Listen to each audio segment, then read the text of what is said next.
Yo, what is up guys, Boris here, coming to you guys with part 2 of my Pirate Level 500 celebration. Now, in the previous video, we went over all of my legends that are in the green and reds, and that was about 30 minutes, so today I'm going to try to keep it a bit shorter, try to go through it a bit faster, and we're going to try to cover everything. Again, this is just a look through my legends and sort of the path that got me to Pirate Level 500, and just a trip down memory lane, so you guys maybe could enjoy it, and I'm enjoying it too because it's been a long time since I've seen some of these legends. I don't normally use a lot of these guys. So let's start off with Legend Law 6 Plus. Actually, start off with Legend Law 6 Star. This guy was really crazy when he came out. I would argue meta defining because maybe he didn't have the highest multiplier, but it was a flat 3 times multiplier. Combine it with the fact that strikers were just insane at the time. No restrictions besides just having a striker team, and I believe he healed a little bit too. So just really awesome, like consistent captain. That's what I'm personally looking for, is consistency. And so just awesome. Combine that with a really awesome special as well. That there's a type boost, and just had a powerful team, both as a captain and you can use them as a sub on Lucy teams as well. Just crazy. And if I remember correct, I might probably wrong about this, but if I remember correctly, I believe he was an exclusive unit on either OPTC Line or OPTC Korea or something like that. And then he finally came to JP, and everyone was super excited. And then he went to Global eventually. So this guy is just really awesome. Crazy, crazy captain at the time. I remember I couldn't believe him, right? And then he was also one of the first characters to get sort of the 6 plus that was completely different. So Law 6 Star was a striker captain. Law 6 Plus is a cerebral captain. Yeah, this guy was also really good, because he also gave a similar type of boost, but it was for cerebral, so he was really good.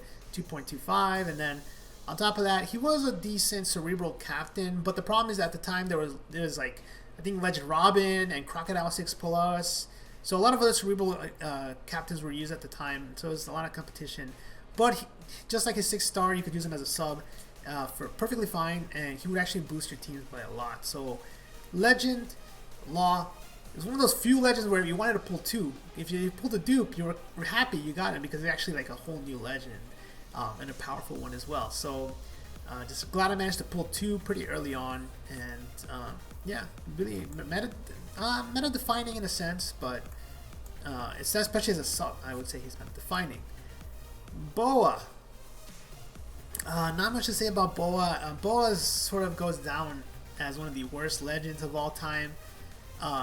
Early on, you could argue she was really powerful, like when she first came out, but she just had an HP restriction that a lot of the early legends had, and it just made her really bad, because there's just a lot of times you just get stuck in these positions where you just couldn't get your attack boost off. But still, saw some play. Was definitely used as a sub. I remember on Log Luffy teams for a little bit. So she was one of the top subs for Log Luffy teams when Log Luffy was #1. And then eventually she did get her 6 plus, and she started seeing some play again. Like, I remember I used her on my Legend Marco teams, but just overall, I feel like she's always had like outclassed by a certain other legend. Like, if you want to go Sai, you could probably just use Stronghold Shanks when he came out. If you want to use Blue, go with Legend Marco. So it was just, she really felt outclassed, and for a while she was used, but more than a sub than anything. But still, a healer. I think she delayed or something. I'm trying to remember, because they did swap her special. But overall, she's kind of still the same thing.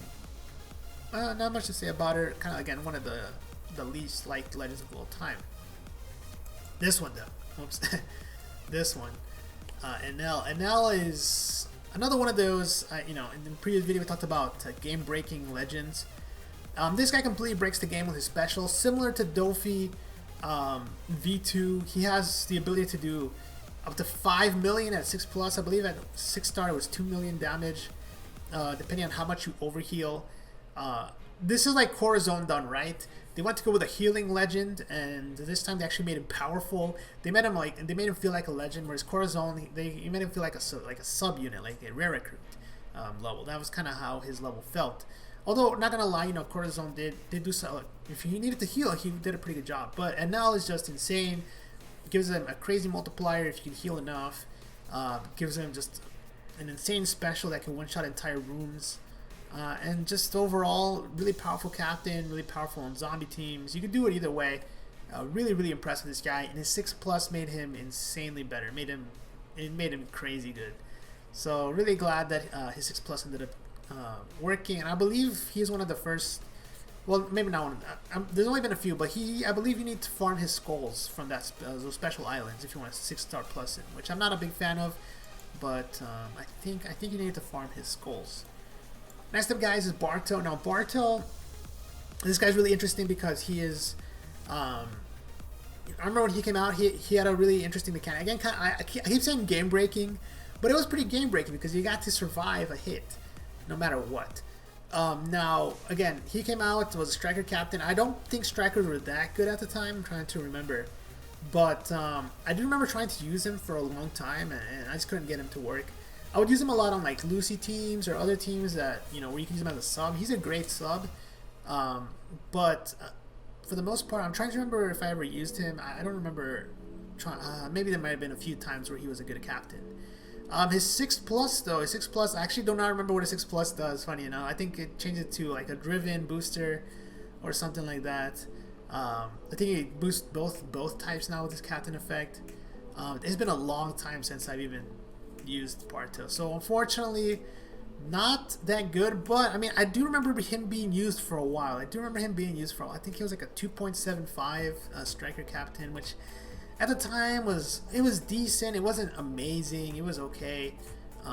You were looking more towards the 3 and the 3.25 around that time. But overall, still a very interesting special. I mean, we've seen a lot of variations on it, but Bartow was kind of the first. It's kind of the first to have that survival special. And Timescape Luffy. Okay, Timescape Luffy isn't seen at all anymore, but he's kind of like Log Luffy. He was meta-defining for a long time. I'd say if anybody rivaled Log Luffy, it was this Timescape Luffy, and which tells you something about Luffys. They tend to be pretty powerful. This Timescape Luffy was just insane. It did so many things at the time. You gotta understand, before Timescape Luffy, every unit kind of had one role on the team.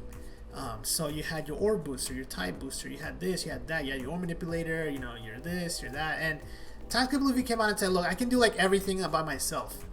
He had a high multiplier. When he used his special, he did damage.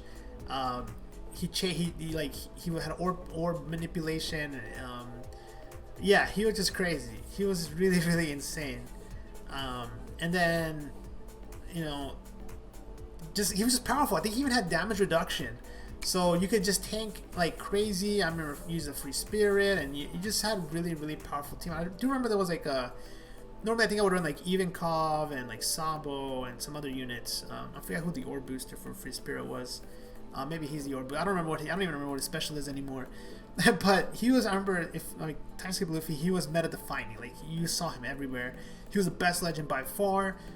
And slowly, I guess he just got irrelevant. I don't know how, but he did. I believe if he started off, it only is a 2.5 booster. Maybe that's why. And then once he's special, became a 4 times. So it was kind of tough to get through the early stages. But at the time, he was just crazy, man. He was crazy. And then he got his 6+, which we'll talk about that right now because it's kind of important. 6+, dude, Gear 4. This is one of my favorite legends of all time. He kind of took the whole Timescape Luffy aspect, made it into a fighter captain that took everything and just amplified it. So now all colored orbs are going to count as matching.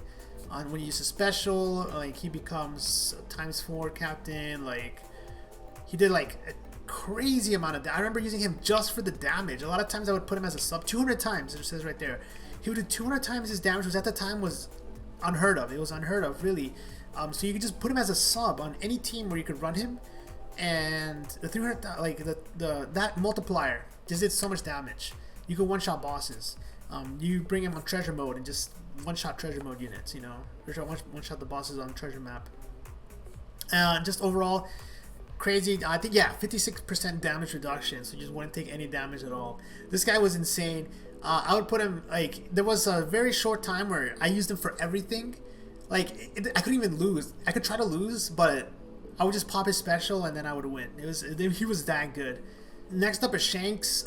This guy has a really sort of special spot, I guess, in just my memory of OPTC, because this was sort of the first legend that came out after I started playing. I remember I started playing around the time where Strong World was first announced. So Strong World units were coming out. This is awesome. It was a movie tie-in. And these units were all really powerful. It completely changed the whole power level of OPTC at the time. The Stronghold batch is really, really strong. And so Legend Shanks was the first one, I believe, to come out from that batch. And he was really powerful at the time. Now, of course, now looking back, he's pretty bad. But again, HP restriction was sort of the standard at the time. So, and their Psy units were really powerful. You had Kobe from the Fortnite, which you could farm. You had Garp, which is a raid boss you could farm. There's some really powerful units. Impact Dial Usopp, you could technically farm. You had Bond Clay. You had just awesome set. Like the yellow was definitely the best color at the time, and so giving us a yellow captain to go alongside those units was really awesome. And yeah, I remember not being able to pull him for a long time, but then he got a 6+, and he did see some use. Like I remember using him on a few Fortnites from time to time. Just wanted to speed farm with Psy. But overall, he's just, again, a product of his own times. Like, he was really good when he came out, but his HP restriction makes him pretty useless nowadays. And for a while there, I do remember him using him as a sub, because he would lower defense to 0. He's one of the first units, and still like one of the only units that lowers, I believe, everyone's defense to 0. Yeah, he's just not used anymore. But he does, again, have a really special spot when it comes to my memories of OPTC. Next up is V1 Law. This guy had a sort of an interesting path, I guess, because when he came out, he was really hyped, but he had, again, he wasn't as consistent, because you needed to hit, I believe, 4 perfects or 5 perfects. The more perfects you get, the more damage. And so he's kind of tough. You missed your perfects, you wouldn't really do that much damage. He was used, but at the time it was just they were probably better off using a different slasher captain, something maybe like Mihawk when he came out. But he had a really interesting and, again, game-breaking mechanic, which is a theme that you see with Legends. The whole idea, a lot of these Legends have game-breaking mechanics. That's what sets them apart from rare recruits. His is let you go through barriers. So he was the first character that lets you go through barriers, I believe, and only for Slasher and Free Spirit. And I remember his cooldown being relatively high, so even using him was really tough, even if you had him maxed. But he did save a lot of people and clutched out a few wins with that special. And then eventually he got a 6+, and all of a sudden he was really good. And I believe this is around the time that I personally pulled him, so Legend Law V1 was just one of those legends that I could never pull for the longest time. Probably the only character that I haven't pulled that's longer than that is probably QGV1, which I still have never pulled. But Law was one of those last legends that from the pre-Timescape era that I never managed to pull until recently, probably about a year ago or so. And his 6+ made him really good. It pretty much amplified a lot of his. It gave him a lot of speed. It amplified his effects. 8 turns. Limit Break is really good. Again, not seen too often, but he's a niche character and definitely still useful. And again, just kind of mad that I never got him back when I needed him. Next up, guys, this guy, Legend Sabo. Legend Sabo. Kind of one of the first like free spirit captains, I believe. At the time, I remember there was a Fortnite, the Ganfall Fortnite, where you needed only free spirit units you were allowed. So I tried using this. Well, I didn't have Sabo at the time, so it made the dungeon really, really difficult. But I might be wrong, but I think that's what I'm remembering. And I'm wishing I had Sabo. I'm wishing I had really had Sabo. Pretty much, again, the go-to free spirit captain for a long time. Although free spirits weren't really that good. They weren't that strong. They were missing a lot of vital effects. It wasn't really until like Timescape Luffy came out that this Sabo was like, okay, free spirits are good now. And then he got a 6+. 6+ made him way better, way better. And then I'd say he's stronger now than he's ever been with the addition of Luffy X Ace dual unit, because now Sabo is the perfect unit for that team. 2 turns of type boost, has a good sailor effect that makes certain ores matching. Just really, really strong. yeah, it's really, really strong unit. It goes perfect on that team. And so I've been using him a lot. I actually managed to rainbow him just because I used him so much on the Luffy X Ace team. So really awesome, one of the original free spirits, and still good to this day. Now, Kazari. I think Kazari was one of those legends that took me a long time to pull. I don't exactly remember when I got him, but again, one of the best orb manipulators at the time. I believe made shooter and slasher gives you all matching orbs. So I remember him being really good on specific teams. Like on a slasher team, you 100% wanted Legend Kizaru. It's part of that sort of dream team. As shooter teams as well, I think you wanted it. Yeah, it's a really awesome unit. I remember using him a lot. Then eventually orb manipulation became more common. Like now most legends have it in their captain effects or in their special. So not super necessary now. I just used him though recently. His 6+ gives his special 20 hits. So I used him recently for the, I believe it was I think it was a stage 8 of the Garp mission, which was really difficult. But the 20 hits is a big deal. I mean, it's a lot of hits. Can wear down some barriers pretty quickly. And other than that, you know, just overall strong unit. You probably want him on any sort of slasher or shooter team potentially. Just really, really good. And if those ever become meta, you might want him. Robin is sort of I wouldn't say the peak of what originally started with Bartow, because now we have Legend Capone that can do something, pretty much do what Robin does but a bit better. But overall, just really powerful. Again, kind of the first unit to let you just complete immunity for a turn. Also, sort of one of the first legends to play with food orbs. She makes food orbs matching, and then she changes adjacent orbs to food. And really powerful because at the time that she came out, Cerebral was definitely, I would say, the best class in the game. She came out at the perfect time, came out with a really strong batch. And again, there were like Crocodile 6+ and Law 6+ came out. And those guys pushed Cerebral over the top.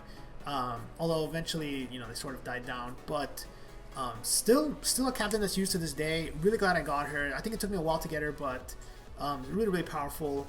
Really powerful special and a decently powerful captain effect that can still be used today. Now this is interesting. This is one of the first post Timescape legends, and so again, sort of like what they did with Corazon, they try to go with a low multiplier, healing type captain, and I remember the main thing about her is that she was the first unit to introduce rainbow orbs. So she introduced rainbow orbs. Which are these sort of matching orbs that you can't be replaced, they can't be swapped out. So a really powerful ability that you could use as a sub, you know, to give you all matching orbs. She's really powerful, but she was also the best healer in the game. So if you ever needed healing, she was really, really good. Overall, I think that she didn't really see too much play in the beginning until you start to pair her and sort of give her sort of zombie-ish stall teams. That's when she started seeing a lot of play. And she's only a striker. That's kind of her main thing. So she would say her height in terms of popularity was when Nekomamushi came out. We'll talk about it. Actually, let's go ahead and talk about it because he's the next legend. Nekomamushi, there you go. Nekomamushi came out and he was definitely a meta-defining. So I haven't talked about too many meta-defining legends in the yellow, but Neko was one of them for sure. Striker captain. Had a high crazy multiplier at the time, and again Shirahoshi worked perfectly because Neko did have a drawback that he needed matching orbs for them to get a boost, and Shirahoshi would guarantee you all matching orbs with the rainbow. So Neko's one that I really wanted for a long time, and I pulled him right at the end of when he was good. Once I got him though, he kind of died off really fast as things like Lucy and other legends became more prominent and more consistent with about the same amount of damage.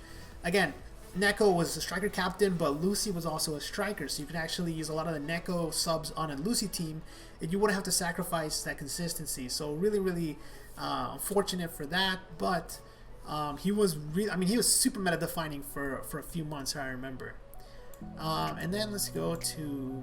Oh, by the way, before I forget, I do actually have Legend Shiki. I haven't powered him up yet. Not much to say about him. I just pulled him randomly during my break. I did a multi and got him. I don't actually know too much about him, but just I figured I'd point that out. Okay, purple is... Let me see. Okay, 10 minutes. We're good. Buggy. So Buggy... not much to say about Buggy, guys. I just remember, you know... It's one of those legends that you want to pull once and once only.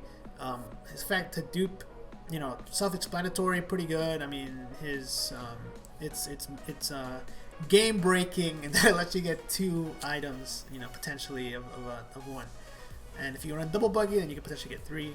Other than that, though, you know, never really used in terms of his special. Like, you could potentially see that they were trying to make him useful, trying to enter like a 40 cost and lower team.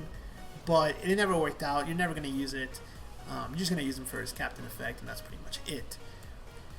Mihawk. Okay, this guy was definitely really strong.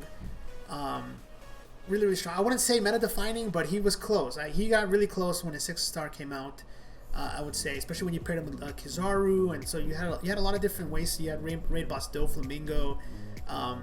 You kind of had an extension of the original slasher team, but now with a better captain. Instead of a 2.5, you had a 2.75, I believe, base boost or something. And his special, again, game-breaking special, and that you know, you could do massive amounts of damage just like that. So again, I think he got really close to meta defining because of that. But I think it's just there were just other teams at the time like Log Luffy and stuff like that could just do things really well. But overall, really strong. And then 6+ came out, and unfortunately, again, it came out sort of at the same time as Treasure Mode Mihawk, and you can't really run both on the same team. And also came around at the same time as Zoro 6+. So there was sort of competition for who was the best slasher captain. But just again, a really awesome. You know, they did him a good job, I think, from transitioning from the anime into the game. They did a really good job with his mechanic, gave him a unique twist or something, and. Yeah, just overall, still funny that he's still only a slasher after all this time. Now, Rayleigh V1. I remember this is special because this is my first ever legend. The first ever legend I pulled was Rayleigh, and I remember I did some pulls on stream. If you guys did not know, actually, I did not re-roll for a legend account. Back then, I was one of the first people to start JP from the sort of the global players, and so I just started with a random account. And then at the time, I think there were only 4 legends. I think it was Whitebeard, Boa, Rayleigh, and Sengoku. I might have been missing one, but I ended up just YOLOing some singles at the time, because at the time there were no multis. It was all singles. So I remember I said I'm not gonna stop until I get a gold, and so I got like 8 silvers in a row. And then finally, at the time there were no red posters, so I pulled a gold, and it was Rayleigh, and I was super excited. And this guy was meta defining. This guy was super. He was the first. I think he was the first meta defining character. He was just incredibly powerful. No reason not to use Rayleigh. There were no chain lockers at the time from your opponent, so like you didn't have to worry about that. You could just destroy all the content in the game. His damage output was just so massive compared to every other character that again you were always, if you didn't have Rayleigh, you would use a friend Rayleigh. It was just crazy. So. My special wasn't anything too impressive, but again, you choose him for his captain effect, and I remember everyone using him non-stop. So I was really happy that I pulled him, and it was a really good way to sort of open my JP account. Now his 6+ did improve him a lot. His 6-star wasn't really used too much after a while, you know, after his multiplier sort of got outdated. But his 6+ does give him a really powerful special. I believe 7 turns of chain unlock. It makes perfect easier to hit.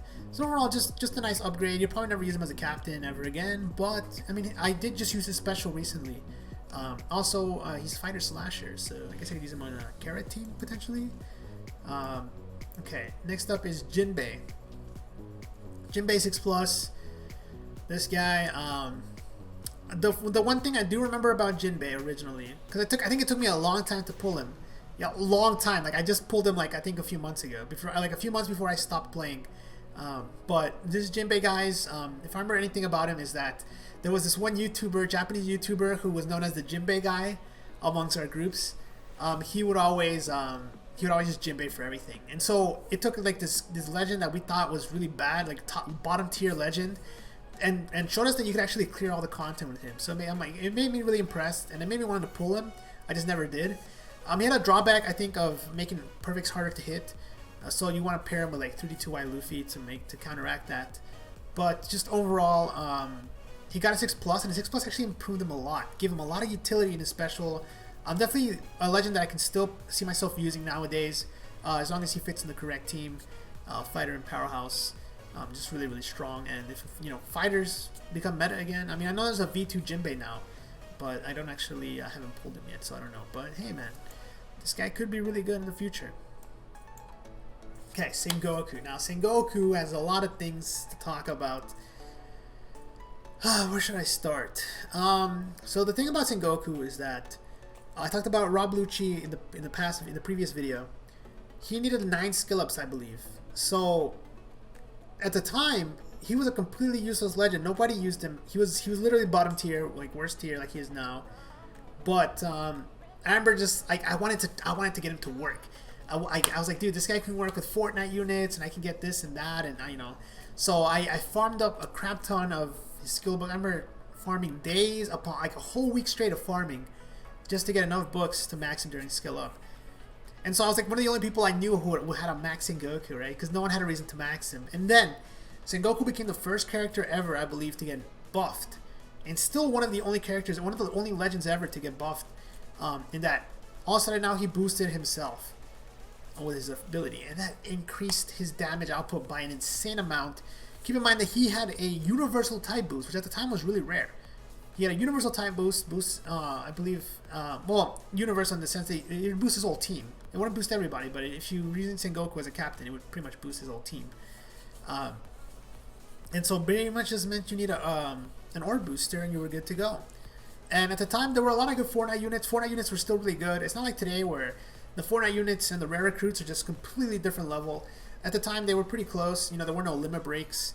So, the attack of a Fortnite character compared to an attack of a rare recruit wasn't too far off. Especially considering things like Breed from the Fortnite. He had like 1400 attack. It was insane.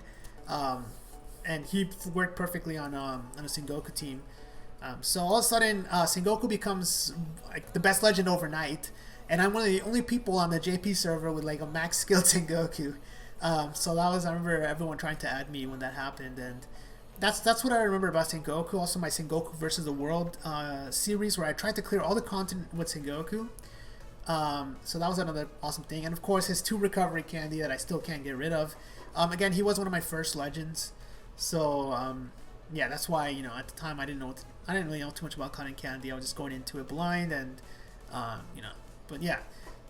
Just awesome captain. I wish that they would buff him again to make him useful, but he's pretty much been the worst legend for a long time, and even his 6+ didn't really do anything to him, unfortunately. Okay, I better speed this up. Hody, one of my favorite legends actually. I remember for the longest time, Hody, original 6-star Hody came out, and people were like, oh, he looks interesting, but he's not going to be that good. And nobody ever used him. Like, I remember he was like, I never saw anybody use Hody. And then eventually the powerhouse units started to become a lot better. And he got some really powerful ones. Like, I believe he had like the Raid Boss Fuji and the Sanji, Raid Boss Sanji. And all of a sudden, like, powerhouse teams were a real deal. And then, so you started to really see, okay, man, Hody could be really, really good.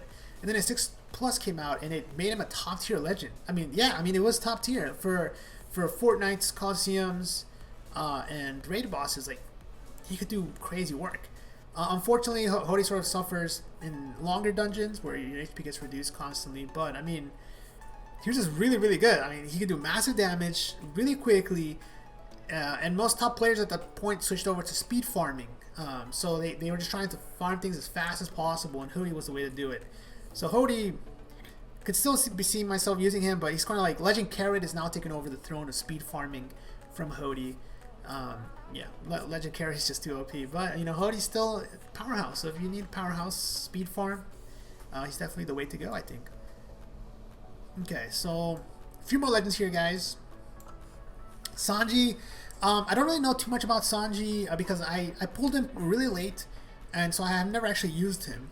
But I do know that he was the first legend to have a captain action, I believe. So a new way you can swipe down instead of up. And all of a sudden he'd go into Skywalk form. And then the next turn he'd get a crazy multiplier on top of a type boost. And on top of an orb boost, he could do crazy damage. Unfortunately, I just think that... I don't know why he didn't see that much play. His multiplier must be really low. Again, I've never actually used him. I pulled him super... I just recently pulled him. And he's just not that good anymore.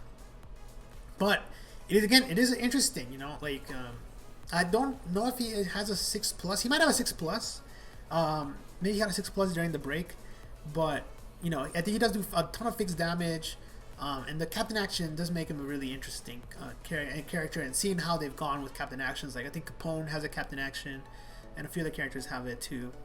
So it's just really interesting. And yeah, he's at 2.5. That's why nobody uses him. But if he gets a 6+, could be really good. Shanks, guys, this guy, he's top tier. Like, there's nothing to say about it. There was definitely an era where Shanks was the best captain in the game. Right now he has some competition. He's still pretty close to the best legend in the game. He might be the best legend in the game, but I think there's too much competition right now. But he's just crazy. He's essentially kind of like you can use him with any color you want. Because as long as all four of your subs are the same color, you can get his boost off. And really, I pulled him pretty early, so I got to take full effect of him, and I can still, he's still very useful, still very great. Just good multiplier, crazy special, really awesome. And this is, he doesn't have a 6+ yet or anything, so once he does, he'll be really good. I mean, there's not much to say about him. Definitely makes gives the character of Shanks justice in the game. And on top of that, came right out with Akainu V2, which again, I managed to pull him pretty early as well. And those two are just made to work perfectly. So I've used Akainu V2, another game-breaking mechanic where his attack multiplier is kind of low actually for recent day captain effects, but if you hit all perfects, you can deal 1,000,000 damage. With two Akainu V2s, you get 2 extra 1,000,000 damage hits after all your hits. So even if you have no orbs or you're attacked down or whatever, you can still do insane amounts of damage through silence, through attack down, through no orbs, through anything like that, through other orbs. And then even just normally using him, he gives, I believe, a 2.25 orb boost, I think, and then Shanks gives a 2.25 attack boost. So I mean, you just have crazy damage between those two. These two, I mean, they're more recent legends, but they're currently like top tier right now. They are very super top tier. Then a legend that it again pulled him extremely late, extremely late. But Fujitora V1 is one of those few legends that I think gave Log Luffy a run for its money in terms of just how dominant this guy was. Like for a long time, he was just so dominant. Pretty much the whole end of the pre-Timescape era, Fujitora V1 was just where it was at, because he came out on the time where driven units were the best units in the game by far. He had a massive tank of HP, combining him with the Doflamingo ship.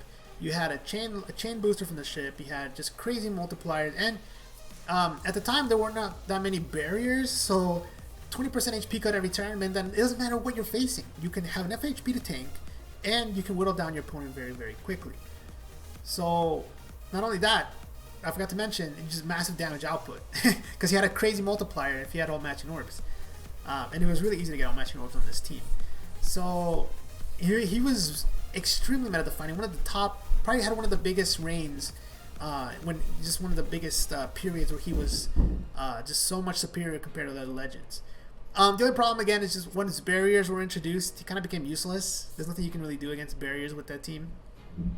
Kind of same thing with Log Luffy had as well. Like Log Luffy struggled against barriers. So yeah, just Fujitora was extremely consistent, high damage output, massive HP, and just crazy damage potential with the HP cuts. So again, unfortunately, I pulled him too late, but maybe his 6+ will bring him back. Again, the first kind of driven captain that I can remember. And yeah, here we go. Fujitora V2 came out. Again, another one of those characters that came out around the same time as the other slasher captains. So there's a lot of competition. He came out, he was really strong. He was super strong for like a month, and then he dropped super hard because again, there are just too many slashers. But I pulled him very. I think he was one of the few legends I pulled during his Sugo, I think, and I used him for a little while. But yeah, I mean, again, I haven't really used him too much since then. His special is kind of interesting, but it wasn't anything too crazy. And his captain ability, again, very powerful, but not like anything over the top. So, yeah, just I'm super excited to pull him, but then he kind of got outdated really quickly, so that was really sad, unfortunately. Now, one thing I'm noticing, guys, is I think I skipped the blues. No, oh yeah, I guess I skipped a bunch of blues. So I'm sorry, I completely ignored or didn't realize that I skipped a bunch of blues. So, no, I was wondering why we weren't running out of time. So let's do this real quick, guys. Marco, one of my favorite legends of all time. I put him in the top 5 favorite of all time. Back in the day, I just did crazy things with this guy. Like, the ability to heal was insane. He had an orb boost, so I would run a double Marco. It was one of my favorite teams to run for a long time. It wasn't the most optimal team, but it was a lot of fun, and there were a lot of good blue and yellow units. Again, just did Boa better than Boa did herself. And yeah, then I paired him with, he was part of the Stronghold Ace Dream Team. So this guy, even though he wasn't a major player, he wasn't a meta-defining character, he was in a lot of the meta-defining teams. And he's still good. Like, he's still good. Like, the ability will never be bad. The ability to heal, like, 50,000 or something is ridiculous. Although the orb boost, obviously, you don't want. But, yeah, he's just really awesome. And hopefully he gets a 6+, because I'm really excited to use him again. Yeah, I mean, not that he's still usable, obviously. Blue Chi, I think another one of those characters that I pulled. I think I pulled him during when he first came out. And he came out literally, I think, at the exact same time as 6+ Raw Blue Chi. V1 was like in dominant power. So it was really like confusing trying to pick which one to use, Blue Chi or 6+ Blue Chi. But I think at the end, Blue Chi came out on top. Yeah, this guy came out on top as sort of the better of the two. He just had, I believe he doesn't recover, but like he had a 20% HP recovery, which is insane. And then, you know, as long as you can hit your perfects, you were good. So he's a little bit less consistent, but he was really good. And actually, I used him for a long time. I remember once I pulled him, I started using him for a lot of things. Again, considering the fact, remember that Fujitora V2 came out, and sorry, not Fujitora Raid Boss, Sanji Raid Boss, Hody 6+ came out. So this is a crazy powerhouse meta at the time, and yeah, now he has a 6+ on global. He's not out on Japan at the moment, but that one is a shooter-based captain. So I need to start working on a second one of these. Because that'd be really nice. Now, Frankie is one that, again, I haven't used. I pulled him recently. Never really used him. I know Sekapoko is a huge fan of this guy, but personally, I never really bothered to use him. Hopefully, he'll be good at some point, but I don't really see myself. Again, another one of those characters has a captain action. When he turns into the robot, I guess, the big robot, and so it does have some interesting mechanics. It's not necessarily game breaking. But it's definitely interesting, and again, hopefully you can have a 6+ at some point. That's really good. Dofi, guys, this guy, he was a meta-defining support character. Pretty much every team for the longest time used this guy, just for a 2x orb boost, and 3 guaranteed matching orbs. He was insane. If you could fit him on the team, he'd be really good. Again, another reason why I would definitely remember using him on my double Marco teams. He was big player on the Fujitora V1 like Dream Team. Just overall really powerful cap. Like, he's part of the Crocodile Dream Team, I believe, as well. So yeah, you pair him with X Drake from the Coliseum, and you get all matching orbs, 2x orb boost. Crocodile gives you 2x type boost. Yeah, he's just insane. So yeah, this guy was just insane for a long time. You can still use it. 2x orb boost is still really good. So you could definitely still see him being used, but there's just too many other good units nowadays. This is more like a rare recruit, what you would expect from a rare recruit nowadays. So yeah, and his captain was good, but you miss one perfect and you're kind of screwed. So it's very high, like the most high risk you could possibly get. Let's talk about Kerry. I mean, I pulled her recently. I just finished maxing out Coliseum Magellan. She's really good. She's essentially Hody. The new incarnation of Hody 6+, because you can just speed through everything, no big deal.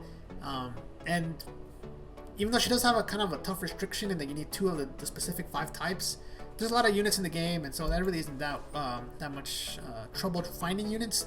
I would definitely recommend Raid Boss Rayleigh for her, because Raid Boss Rayleigh is perfect. Gives you the attack boost that you need, or is it? Yeah, I think in Kerry, I think Kerry does an orb boost or something like that. So that works out really, really well. And then finally, Cavendish, guys. Cavendish is getting a 6+, so that's why I kind of saved him for last year into blues.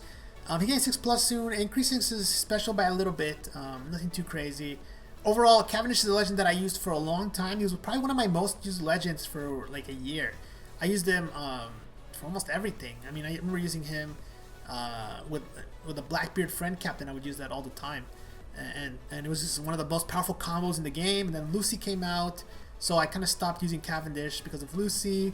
Then I would use Cavendish on a Lucy team and as a sub, you know, to clear out mini bosses.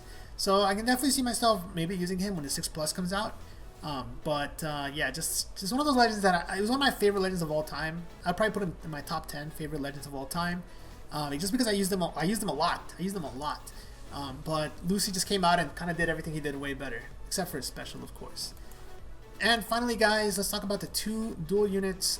First off is Luffy Ace. First dual legend. Big fan of dual legends. They've done an amazing job on the first 2. Pretty much, I think they got it perfect. It really made him feel like a legend. See, this character feels like a legend. He has a game-breaking mechanic, which is the captain swap.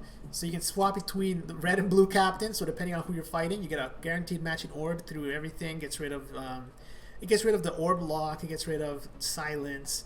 It gets rid of paralysis, I want to say. I forgot already. But yeah, and then he has a crazy special. Like, it's just amazing. Like, the whole, if you get the whole package together, combine him with the legend Sabo and the rare recruit Garp and Kobe and Marco, and just have a crazy team. This guy's still insane, and I just used him recently to clear one of the Garp missions. They did a perfect job on these guys, because I also have the other one, which is Marco Whitebeard. Again, they're a little bit different. They kind of still is game breaking. It's not as game breaking as Luffy Ace in terms of his captain action, because I believe he just gets like a food orb, and then I think he does some. I forgot what else they do when you swap, he makes up that with his special. His special is really, really insane.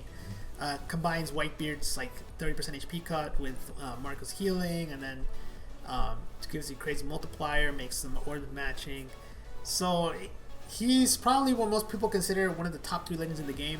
I'm really glad I pulled him. I pulled him when he came out, and he's been insane every time I've used him. So yeah, this video is long enough, 30 minutes. Hopefully you guys enjoyed this little walk through memory lane. Obviously, you guys can tell the legends that I'm missing. I don't know, hopefully I'll pull, I guess Aokiji V1 is the one that I haven't managed to pull from the pre-Timescape era, and I'm still missing a ton from the post-Timescape era, but I'm really happy with the ones that I've gotten. A lot of these are thanks to you guys, your support over the years. It's been a long road, guys, and just figured I'd bring you this. Hopefully I didn't bore you to death, and I don't know, let me know what some of your guys' favorite legends are, because as I told you guys some of my favorite legends, but I'm kind of curious to see what you guys think. And with that said, guys, I think that's it. So until next time, guys, thanks for watching, and until then, peace.